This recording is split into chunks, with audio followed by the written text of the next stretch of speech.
Muy bien, estamos en la clase número 5 de David, un hombre que de pastor de ovejas llegó a ser rey de Israel. Y nos gusta decir, de dónde nos sacó el Señor a cada uno de nosotros, ¿no?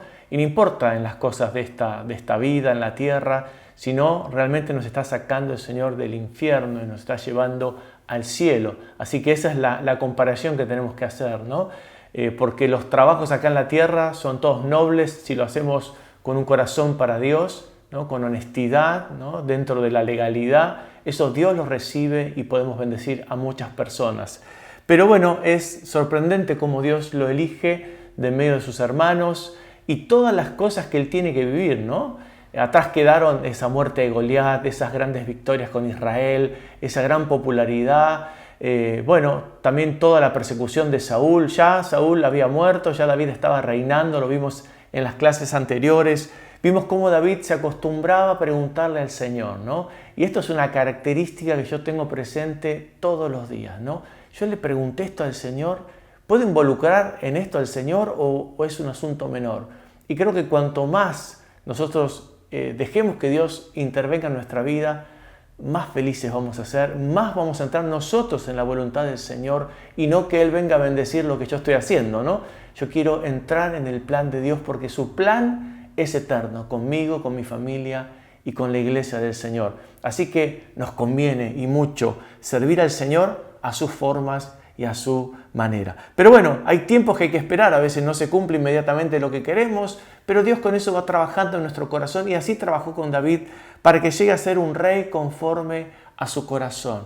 Así que decimos un rey, y pusimos en el título de este estudio, ¿no? Un rey con un corazón de pastor, pero de pastor de personas, ¿no? De cuidado, de padre espiritual, y a veces esa figura se hace un poco odiosa para algunos. Bueno, un hermano mayor, alguien que te ayuda, que te guía en el Señor. Qué hermoso que lo podamos encontrar esto en la iglesia, en la familia del Señor. Y mirá lo que dice 2 Samuel 8:14. También puso guarniciones en Edom, se estableció en todo el país. Llegaron a ser súbditos de David, ¿no? Los edomitas. Dice, en todas sus campañas el Señor le daba la victoria. Qué lindo, ¿no? ¿Y por qué le daba la victoria? Porque David amaba al Señor y peleaba no sus batallas, sino las batallas del Señor. Qué importante, ¿qué peleamos, no? Si peleamos por nuestro nombre, por nuestro honor, por un lugar, o si peleamos por el Señor, por el nombre del Señor, por la iglesia del Señor y porque otros conozcan a Jesucristo. Y dice, David reinó sobre todo Israel, gobernando al pueblo entero con justicia y rectitud.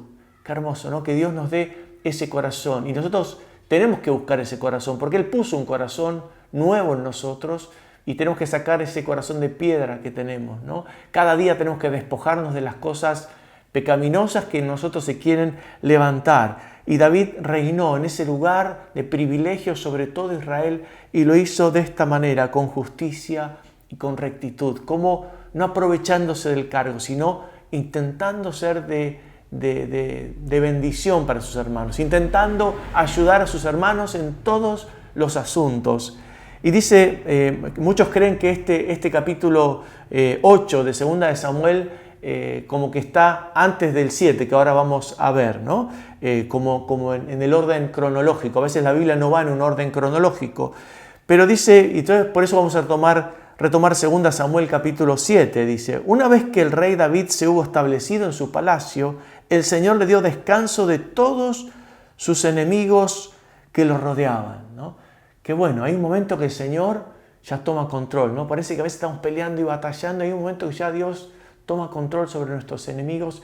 Y aclaramos, no son de carne y sangre, no son seres humanos nuestros enemigos, nunca pueden serlo. Aunque ellos nos consideren sus enemigos, nosotros como hijos de Dios no tenemos enemigos, ¿sí? Seres humanos. Son huestes de maldad, son cosas espirituales que están incluso atormentando a esa gente que nos ataca. Así que tenemos que orar por las personas, aún por las autoridades, para que vivamos quieta y reposadamente. Dios nos enseña a orar por todos, ¿no? Por todos los santos y también por todas las personas. Incluso muchos llegarán a ser santos, a ser parte del pueblo de Dios. Así que nuestra tarea es esa. Dejemos que Dios, ¿sí?, traiga paz en medio de la gente que no nos quiere o que nos persigue. no pongamos nosotros la paz, ¿sí?, a costa de derramar sangre, espiritualmente hablando, de lastimar gente, ¿no? Tengamos paz, Dios va a poner las cosas en su orden, ¿no? Y esos enemigos, esa gente que nos molesta, ¿no?, la va a poner en su lugar. Así que puedes esperar en el Señor, puedes orar, puedes traer tu carga al Señor, porque Él va a hacer esto con todas las personas que nos rodean, va a traer paz a nuestra vida y a nuestra familia. Como que la batalla no dura para siempre, ¿no? Por supuesto que entendemos que espiritualmente estamos en guerra con el mundo y con sus cosas, pero es espiritual, ¿no? Después tenemos que vivir también en una paz, en esa tranquilidad del Señor. Pero mirá, me gusta acá ver el corazón de David, ¿no? Un corazón conforme al corazón de Dios, lo dice la Biblia esto, ¿no? Dice, entonces el rey le dijo a Natán, al profeta Natán, como puedes ver, yo habito en un palacio de cedro mientras que el arca de Dios se encuentra bajo un toldo en una tienda de campaña, dice. O sea, mientras yo vivo tan cómodo en un palacio, me establecí, Dios me dio tranquilidad, paz, y mirá qué bien que vivo. El arca del Señor, ¿no?, que representa la presencia del Señor, estaba en el tabernáculo, dice una versión anterior, ¿sí?, o las nuevas versiones dicen una tienda de campaña. Ahí estaba el arca del Señor. Como que Dios no anda con miramientos ni con lujos, siempre mira el corazón, ¿no? Siempre sacamos ahí enseñanzas de lo que Dios mira como importante. No es nuestras vestiduras ni nuestros lujos, Dios mira el corazón. ¿Cómo estamos? Sea que tengamos mucho, que tengamos poco, ¿dónde está puesto nuestro corazón? Y dice que Natán le dijo, haga su majestad lo que su corazón le dicte, pues el Señor está con usted. ¿No? Tremendo, ¿no? Acá Natán me parece que le pasó como a Samuel cuando fue a ungir a un rey, ¿no?, que al final fue David. Cuando vio al primero, ¿no?, al primogénito alto, y dijo, este es, ¿no? Quizás la tradición era el primogénito, quizás la apariencia, tiene la talla, y Dios dice, no, otra vez, no, yo miro el corazón, dice el Señor. Ustedes miran lo que está delante de sus ojos, yo estoy mirando el corazón, no es, yo lo aparto, lo desecho, y puso a David. Acá sucede lo mismo, un profeta que está cerca de David, que le advierte cosas, que lo ayuda a reinar con la voz de Dios, ¿no? El profeta traía la palabra del Señor para el momento en que vivían, pero en este momento se dejó llevar por su entusiasmo, por sus sentimientos. No eran malos, pero cuidado con nuestros sentimientos, que pueden ser muy nobles, muy lindos, muy buenos, pero Dios no está ahí. Y esto es un ejemplo para los cristianos, ¿no? Que los sentimientos, a veces uno dice, yo es que me siento tan bien con esto que es de Dios. No, definitivamente no funciona así el reino del Señor. Y a veces te sentís muy mal con algo, pero vos sabés que Dios quiere eso. Entonces vas adelante a lo que Dios quiere. Por eso andamos por fe y no por vista. ¿Qué significa? Vamos por fe a lo que Dios nos dijo, creemos en eso que Dios dice y vamos para adelante. Lo que vemos, lo que sentimos, a veces se opone a nuestra realidad espiritual, a nuestra fe. Pero tenemos que obedecer la fe en el Señor, porque eso es lo que va a traer resultados hermosos en nuestra vida y resultados eternos para nosotros y para nuestra familia y para la iglesia. Así que se deja llevar por sentimientos, por tradiciones, pero dice 2 Samuel 7:4, pero aquella misma noche la palabra del Señor vino a Natán y le dijo, ve y dile a mi siervo David, así dice el Señor, ¿serás tú acaso quien me construye una casa para que yo habite? ¿No? Y le empieza a detallar. No, si yo tengo hambre te voy a pedir a vos, yo soy dueño de todo, David, no te confundas. ¿Cuándo pedí yo que me hagan una casa? ¿No? Ahora llama la atención cómo Dios rectifica y el profeta es humilde, va y dice, mira, la verdad, no sé si le habrá dicho me equivoqué, pero vale decir, ¿no? Perdón, me equivoqué, me dejé llevar por mis sentimientos, Dios realmente quiere esto, ¿no? Y le sigue diciendo, dile a mi siervo David, que así dice el Señor Todopoderoso, yo te saqué del redil para que en vez de cuidar ovejas gobernaras a mi pueblo Israel. Yo he estado contigo por donde quiera que has ido, ¿no? He derrotado a tus enemigos, y le sigue hablando y hablando y hablando. Y dice el versículo 11, dice, desde el día que te nombré como gobernante de mi pueblo Israel, ¿sí?, a ti te di descanso de todos tus enemigos, pero ahora el Señor te hace saber que será Él quien te construya una casa. Y uno dice, ¿cómo es esto, no? El corazón de David de querer un espacio mejor para el Señor, para el arca del Señor. ¿Estaba mal eso? No, estaba muy bueno, muy buen sentimiento, muy buen deseo. Pero el Señor se lo da la vuelta y le dice, yo te voy a edificar una casa a vos, ¿no? Y esto qué hermoso, ¿no? ¿Viste que dice que no somos deudor, que Dios no es deudor de nadie? Esto es así. No es que hacemos mucho y Dios me debe. No, Dios siempre me da tanto más. Siempre está pensando mucho más en mí de lo que yo pienso en Él. Ese es el gran amor del Señor. Y ahí le promete una dinastía para siempre, ¿no? Y que va a cuidar de su hijo y que va a ser su hijo el que edifique este templo, ¿no? En otras partes le dice, vos derramaste mucha sangre, vos tuviste muchas batallas, así que va a ser tu hijo el que va a edificar este templo para mí y en mi honor, para mi nombre. Dice, pero yo te voy a edificar una casa, te voy a dar una dinastía para siempre. Y de ahí viene el Señor Jesús. Fíjate si cumplió Dios su palabra, ¿no? A veces nos parecen las palabras de Dios demasiado grandes. Nunca es demasiado para Dios. Él es Dios de lo imposible. Y de David sale, ¿no? En el linaje humano, podríamos decir, es descendiente de David. Es el hijo de David. Es uno de los títulos honoríficos que se le da al Señor Jesús. Es descendiente, hijo de David, y es el que va a reinar y reina para siempre. Así que ahí vemos cómo Dios da vuelta toda la situación y de querer David honrar a Dios, ¿no? Termina siendo honrado por el Señor. Siempre Dios comparte con nosotros. Jesús dijo, ¿no? La gloria que me diste, Padre, yo les he dado para que sean uno. O sea, nos ha compartido esa gloria, esa comunión que tienen Padre, Hijo y Espíritu Santo, la comparte con los hijos de Dios, ¿no? Con su familia, para que seamos uno, para que vivamos en amor, como ellos viven en amor, en armonía. Así que David se presenta delante del Señor, 2 Samuel 7:18, y le dice, Señor y Dios, ¿quién soy yo? ¿Qué es mi familia para que me hayas hecho llegar tan lejos? Le dice, ¿no? De cuidar ovejitas, de ser el octavo de los hermanos, a terminar siendo rey en Israel. Tan lejos, ¿no? Vas a cuidar de mi descendencia, vas a cuidar para siempre de los míos. Como si esto fuera poco, Señor y Dios, también has hecho promesas a este siervo en cuanto al futuro, a su dinastía.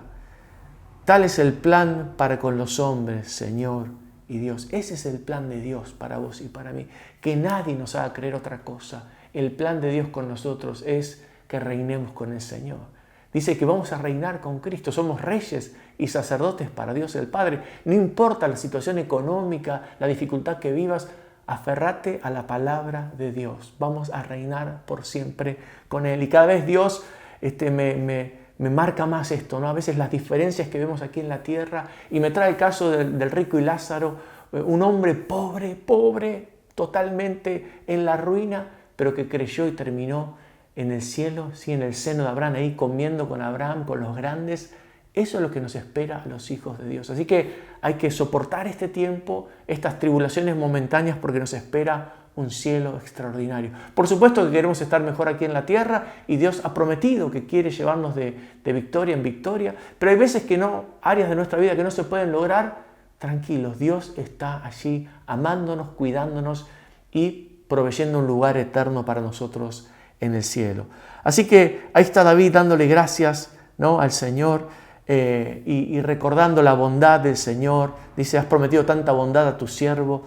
Tú eres Dios, tus promesas son fieles. Dios es fiel. Él lo que dice lo va a cumplir. Y inmediatamente viene el próximo capítulo, 2 Samuel 9, y el rey David dice que averiguó si había alguien de la familia de Saúl a quien pudiera beneficiar, dice, en memoria de Jonatán. Jonatán fue su amigo, ¿sí? Pero era hijo de Saúl, era peligroso, ¿no?, buscar a alguien de esta dinastía anterior. Lo que hacían los reyes era exterminar a todos para que no haya competencia, para que no los puedan quitar del trono, para que nadie se subleve. Pero David quiere hacer misericordia, ¿no? Ahí tiene un corazón conforme al de Dios. ¿Por qué tiene ese corazón? Bueno, porque estaba cerca de Dios y Dios le daba ese corazón, ¿sí? No es que él era bueno por naturaleza, era por estar cerca de Dios. Ninguno de nosotros es bueno por naturaleza. Al acercarnos a Dios, por supuesto, al creer en Cristo, al dejar que Él y pedirle que limpie nuestros pecados, Él nos da ese corazón bondadoso y podemos replicar el corazón de Dios. Podemos hacer el bien a personas que quizás no se lo merecen, ¿no? Otra cosa es, bueno, me das, te doy, me regalaste, regalo, me invitaste, invito, pero acá todo empieza en Dios. Dice que lo amamos porque Él nos amó primero. Y a partir de ahí tenemos que empezar a amar a nuestros hermanos y amar a aquellos que no nos quieren también. Aquellos que no nos van a devolver nada, aquellos que no tienen la posibilidad. Ahí tenemos que estar para brindarles nuestro amor, nuestro afecto, aún cosas materiales que estén necesitando.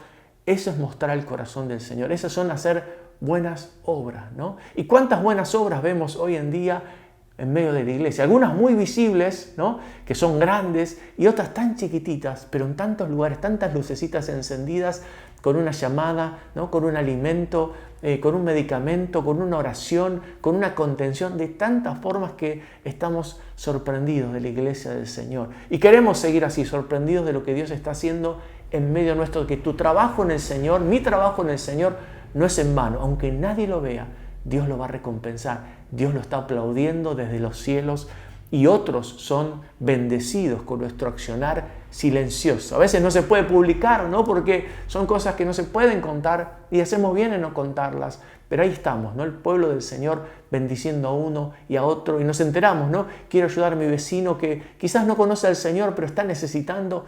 Gloria a Dios. Ese es el corazón de Dios en su pueblo, en nosotros, que quieren bendecir a todos. Así que vemos ahí que Él quiere hacerle el bien a alguien, porque Él le prometió a Jonatán y Él quería cumplir esa palabra.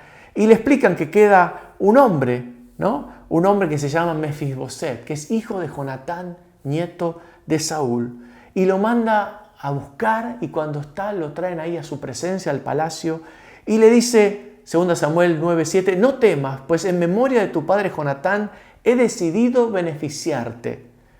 Voy a devolverte todas las tierras que pertenecían a tu abuelo Saúl, y de ahora en adelante te sentarás a mi mesa. Era un muchacho, un hombre que estaba, era cojo, era lisiado, no podía caminar. Y en esa época no los querían tener en el palacio, como que no quería ver nada feo, ¿no? Parece hoy con las redes sociales que queremos ver todas cosas lindas, ¿no? Bueno, los reyes hacían lo mismo. Querían tener fiesta, que los hagan reír, que los entretengan, que no haya nadie enfermo, nadie mal. Cuidado con estas cosas, ¿no? David muestra el corazón de Dios. No le importa eso. A él le importa lo que él tenía que hacer. Él tenía que bendecir a ese descendiente de Saúl, a ese descendiente de Jonatán. Y dice que Mefiboset no entendía nada, ¿no? Yo soy como un perro muerto, como diciendo, yo no existo, tranquilo. Y no, David insiste y le dice, a partir de este día te vas a sentar en mi mesa. Y dice que a partir de ese día lo sentó en la mesa David como uno más de sus hijos, ahí en la mesa con los hijos del rey, con el rey, para comer todos los días a su mesa. Esto nos habla, por supuesto, de la gran misericordia de Dios. Por eso refleja el corazón de Dios, ¿no? Es una figura de Cristo, de que Cristo vino a hacernos bien, a amarnos, a bendecirnos, a elevarnos a un lugar que no nos merecíamos, que estábamos esperando que nos maten en cualquier momento. Me imagino Mefiboset escondido por temor, y de repente lo buscan, lo llaman y lo sientan para siempre a comer con el rey. ¡Qué privilegio! Eso es lo que Cristo vino a hacer. Vino a levantarte a vos y a mí para que un día en el cielo vamos a estar comiendo con Él y bebiendo con Él de fiesta por toda la eternidad. Eso es lo que Él ganó en esa cruz para vos y para mí. Así que mirá si vale la pena, ¿no? Mirá si vale la pena estar con el Señor y creerle a nuestro Dios todopoderoso. Muy bien, y ahora viene una etapa difícil de David, y decíamos, ¿no? Un hombre conforme al corazón de Dios, un hombre que quería hacer misericordia, un hombre que cumplía su palabra, que fue recto, que hizo justicia en Israel, y viene esta etapa oscura de su vida. Bueno, creo que tenemos que estar atentos los cristianos, que Cristo ganó batallas, pero nosotros tenemos que seguir luchando en el Señor y aferrándonos a Cristo. No pensar que hemos llegado ya a un lugar y que podemos ponernos a descansar, ¿no? Tenemos que seguir librando batallas espirituales en el Señor. No dormirnos, no dejarnos, no creernos superiores a otros también, ¿no? Esto es muy importante para el creyente. No compararnos, no juzgar, no creer que, como decíamos, que estamos por arriba de los demás. Que Dios nos mantenga, y nosotros tenemos que mantenernos en humildad, despojarnos de toda soberbia, de toda altivez, para saber que somos parte del pueblo del Señor.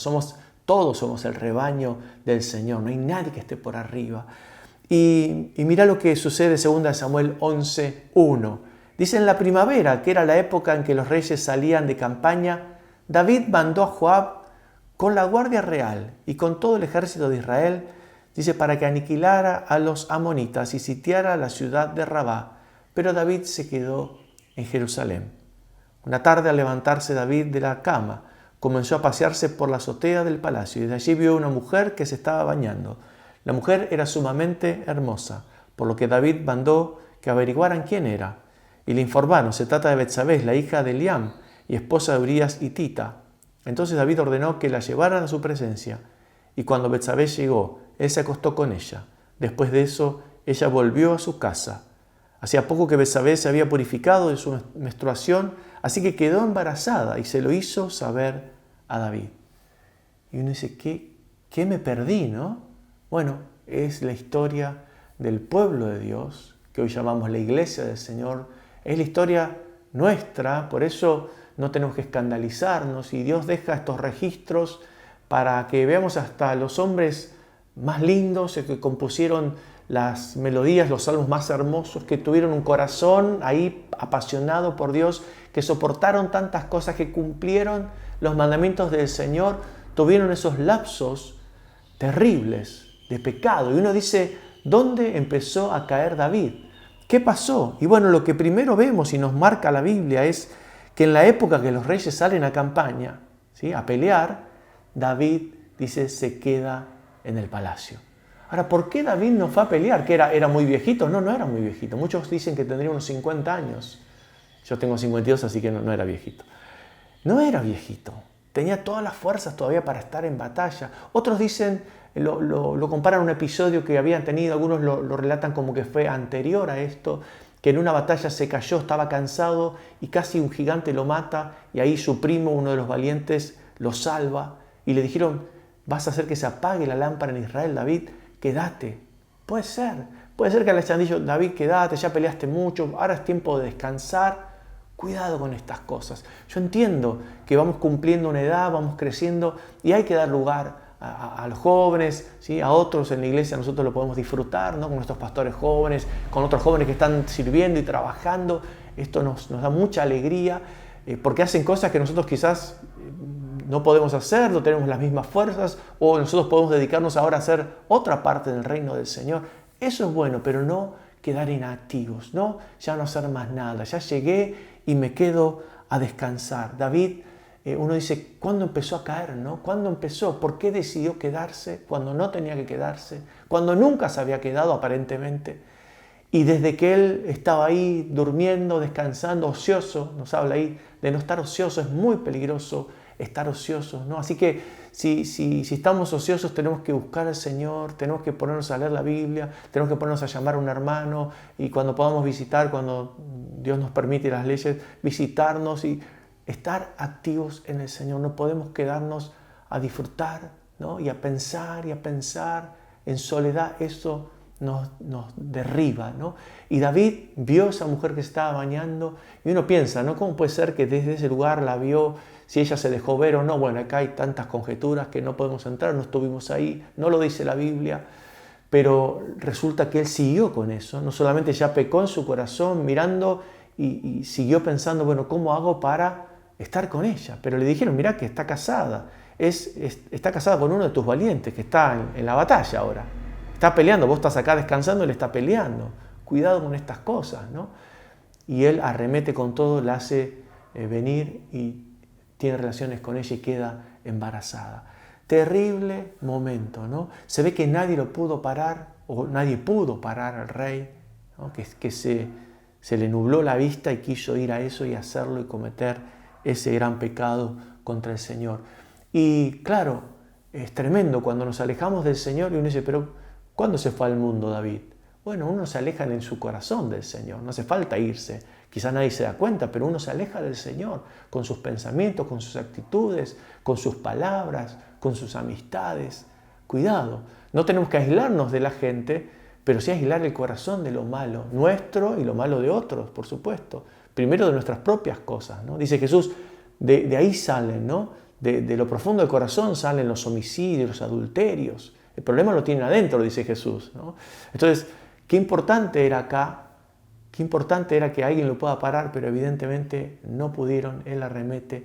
Y no solamente esto, en su corazón se alejó a tal punto que en lugar de humillarse y detenerse allí, ¿no?, manda llamar a Urías, al marido de Betsabé que estaba en la batalla, con el pretexto de ver cómo iba la guerra, ¿no? Él sigue pensando cómo tapar este pecado, no cómo pedirle perdón a Dios y enmendar esta maldad. No, lo quiere tapar, que nadie se entere, que el marido no se entere.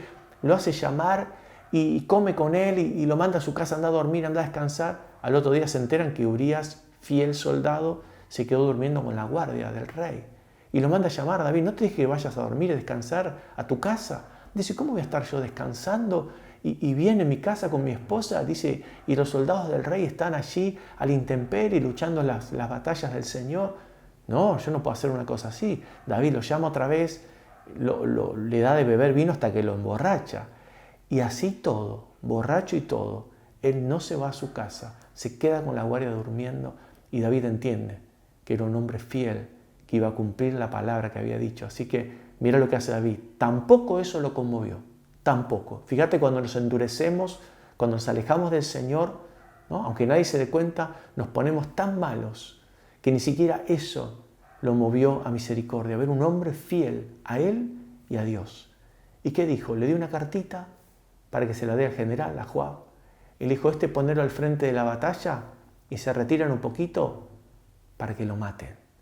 Así que realmente es lo que sucedió. Termina muriendo Urías como un valiente del Señor allí en batalla, pero como un complot que lo dejaron solo y lo terminaron matando. Triste, ¿no? Triste cuando Dios nos da un lugar, una posición, quizás dinero, no sé qué te dio el Señor, un lugar en la iglesia, ¿no? O seas pastor, no importa. Al contrario, cada cosa que Dios me da es para que yo sea de bendición a mis hermanos y de bendición al que no conoce al Señor. Si no pasa por ese filtro, algo estoy haciendo mal. Algo no estoy haciendo bien. Y Jesús dijo, ¿no?, le dijo a sus discípulos, ¿vieron los gobernantes de las naciones?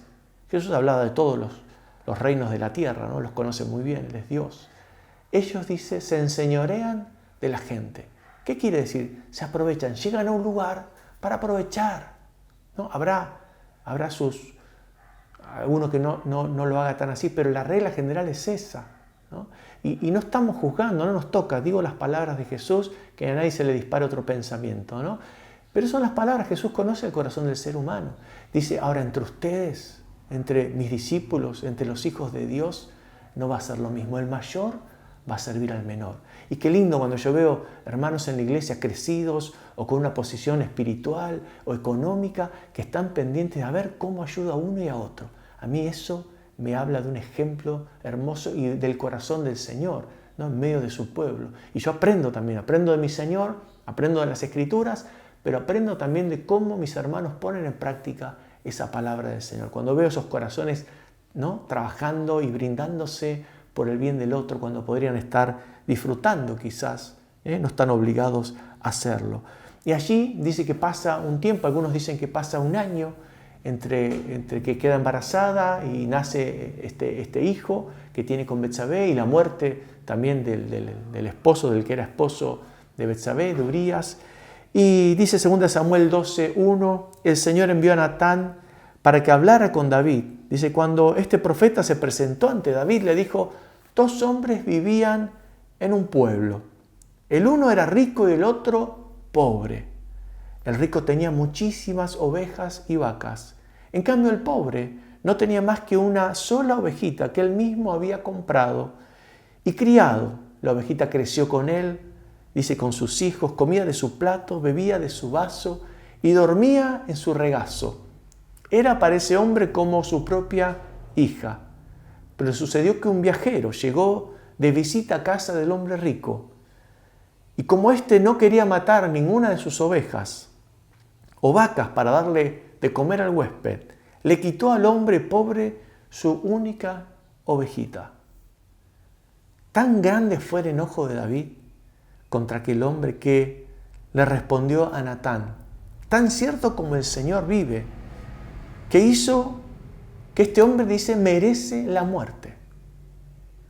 ¿Cómo pudo hacer algo tan ruin ahora pagará 4 veces el valor de la oveja. Se indigna David con esta historia, ¿no? Con esta desigualdad, y el mayor, el que tenía, aprovecharse del que no tenía. David se pone furioso. Entonces Natán le dijo a David: tú eres ese hombre. Así dice el Señor Dios de Israel: yo te ungí como rey sobre Israel y te libré del poder de Saúl. Te di el palacio de tu amo y puse sus mujeres en tus brazos.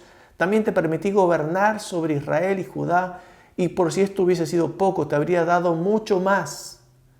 ¿Por qué entonces despreciaste la palabra del Señor, haciendo lo que me desagrada? Asesinaste a Urías elitita para apoderarte de su esposa. Lo mataste con la espada de los amonitas.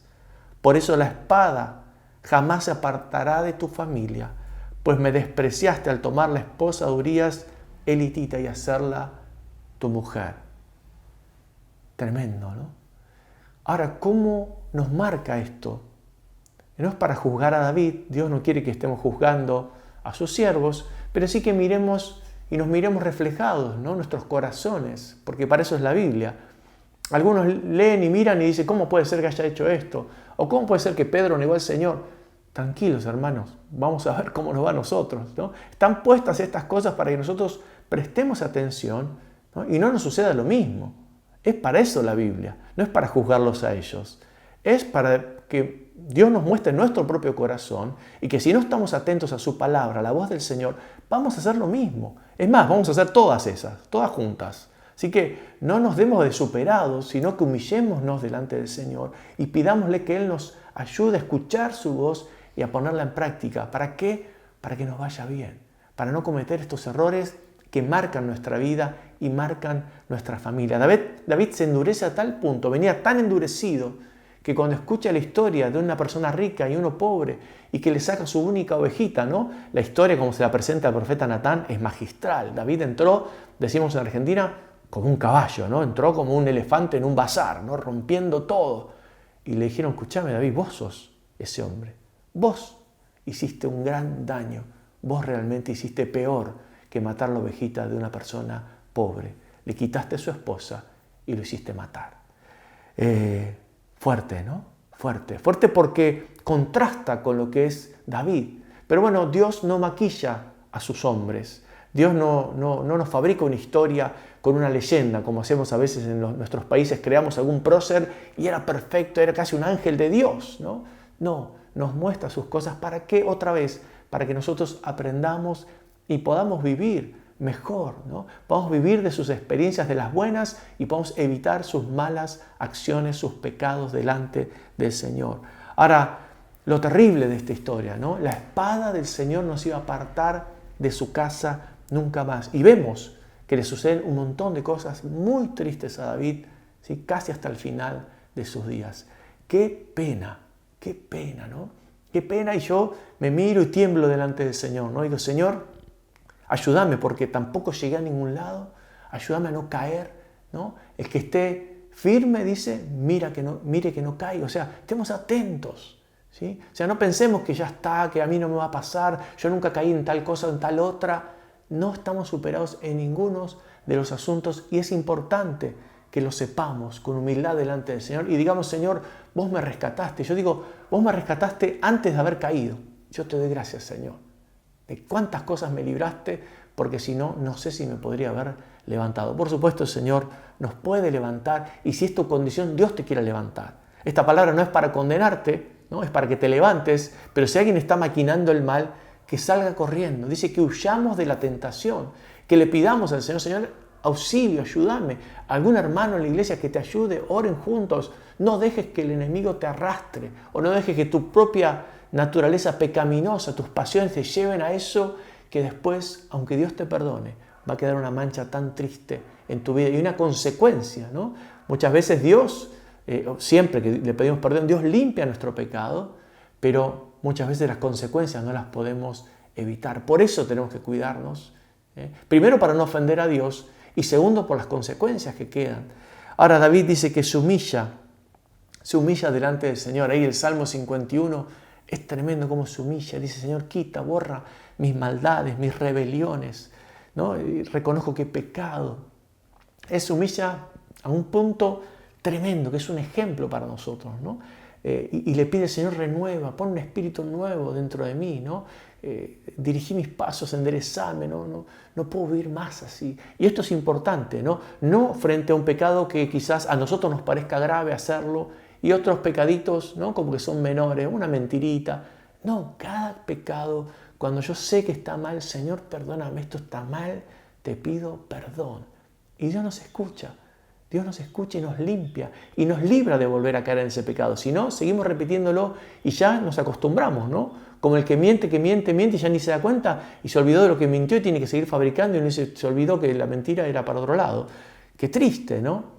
Pidamos perdón al Señor, que Él nos limpie con su sangre. Dice David, que borres mis rebeliones, mis maldades. No solamente el pecado, sino ese corazón que se revela, que no quiere saber nada de lo que vos decís, de tu palabra, de tus tiempos.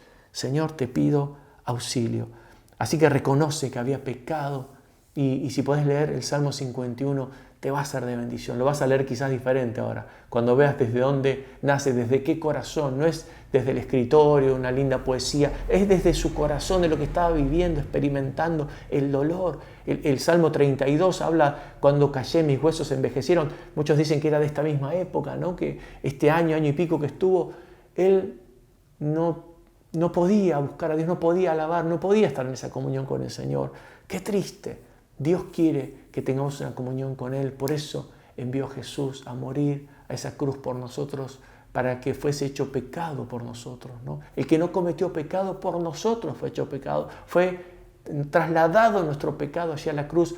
Pero tenemos que aprender a pedir perdón al Señor y apartarnos de esa maldad. Y a pedir auxilio al Señor para alejarnos antes de cometer esos actos que ofenden a Dios y que pueden lastimar a mucha gente inocente. Bueno, ese hijo que él tiene termina falleciendo. David se pone a llorar porque Dios lo hiere a ese bebé.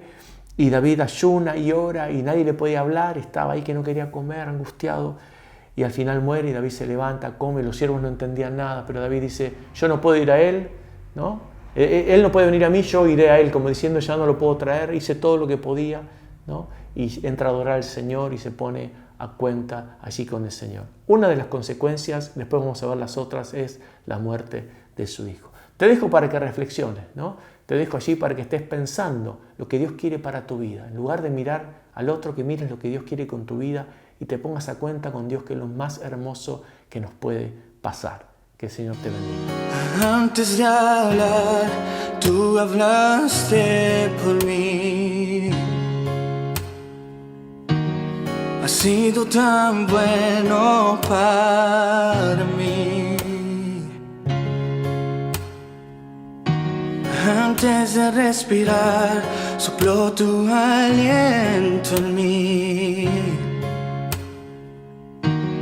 Has sido tan bueno para mí.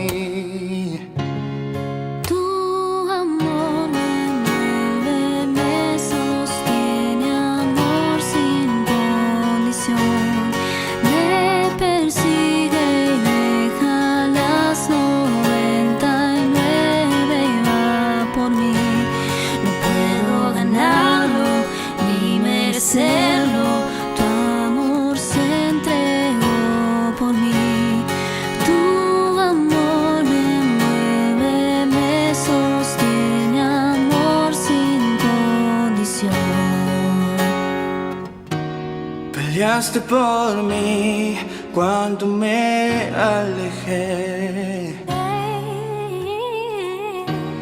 Has sido tan bueno para mí.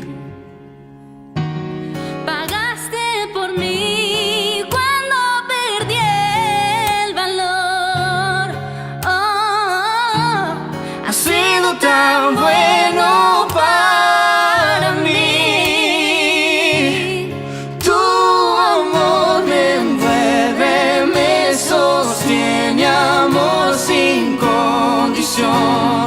me persigue y deja las 99 y va por mí. No puedo ganarlo ni merecerlo. Tu amor se entregó por mí.